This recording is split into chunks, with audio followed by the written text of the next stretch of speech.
There are moments in music history when silence becomes louder than sound, and this was one of them.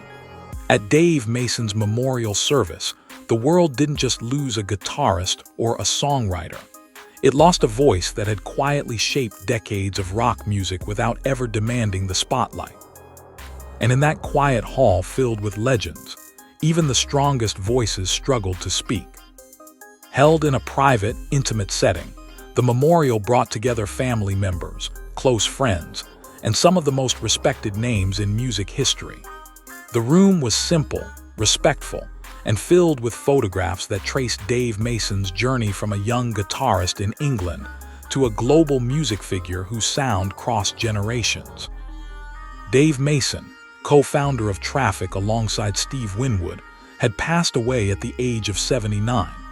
His career had stretched across decades, marked by creative brilliance, collaborations with iconic artists like Paul McCartney, Jimi Hendrix, George Harrison, and Eric Clapton, and a solo legacy that produced timeless songs remembered across the world. But today, none of that felt like history. It felt personal. As the service began, the atmosphere inside the hall was heavy. There were no dramatic introductions, no public spectacle, just quiet reflection. Family members sat together, holding onto memories that could never fully be put into words. Then the first wave of emotion arrived when Steve Winwood stepped forward. Winwood and Mason shared more than just a band. Together, they built Traffic, a group that helped define an era of experimental rock and spiritual sound exploration.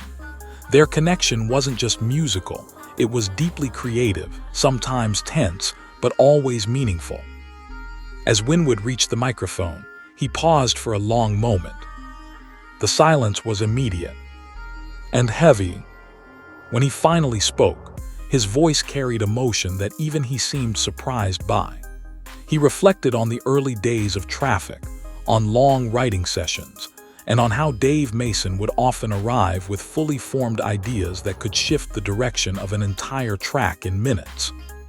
He described him as someone who didn't just play music, but reshaped it. And then came the moment that stayed with everyone. Winwood stopped mid-sentence, unable to continue for a few seconds. The room didn't move. No one rushed him, because everyone understood what that silence meant. This wasn't just a colleague being remembered. This was a creative partner being mourned. Then Paul McCartney stepped forward. The shift in energy was immediate. McCartney, one of the most recognized names in music history, walked slowly toward the front, pausing as he looked at the photographs of Dave Mason displayed across the hall. There was no rush in his movement, just reflection. When he began speaking, his tone was soft and personal. He spoke about meeting Dave Mason during a time when rock music was expanding in every direction, and how Mason stood out not because he tried to be different, but because he simply was. McCartney recalled studio moments where Mason's presence changed the energy of the room without effort. A guitar line here, a subtle idea there, enough to shift everything. But then McCartney paused, long enough for the entire room to feel it.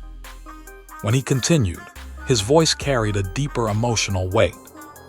He said Dave Mason's guitar had a way of telling stories that people didn't realize they were hearing at the time, but only understood later in life. And that's when his voice broke slightly.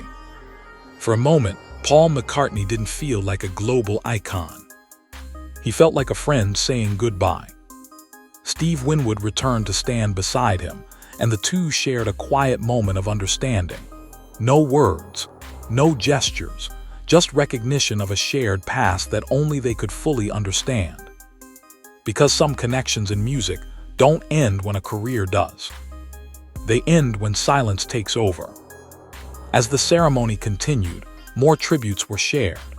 Stories from producers, collaborators, and friends painted a picture of Dave Mason as someone deeply intuitive, unpredictable in the best way, and capable of transforming simple musical ideas into something unforgettable. One memory stood out. A producer recalled how Mason once walked into a session late, picked up a guitar without saying anything, and played a sequence that immediately became the foundation of a finished track. No explanation, no preparation, just instinct. That was Dave Mason. As the ceremony moved toward its final moments, a video tribute played across a large screen. Rare footage of his performances filled the room, young, experimental, fearless, and constantly evolving.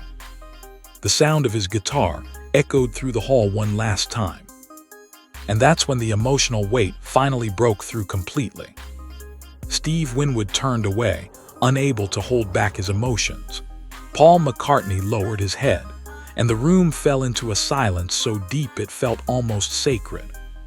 No applause followed, because applause would have felt too small. Instead, people stood up slowly, one by one, not in celebration but in respect. In that moment, something powerful became clear.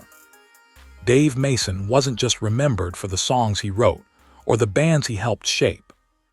He was remembered for the feeling he left behind in every piece of music he touched. As Paul McCartney and Steve Winwood quietly left the stage area, they paused for a brief moment. No cameras, no audience reactions, just two musicians carrying decades of shared history. They exchanged a quiet nod. No words were needed, because everything had already been said through music, memory, and silence. And as the doors slowly closed behind the final guests, one truth remained unspoken, but understood by everyone there. Dave Mason may have left the stage, but his music never will.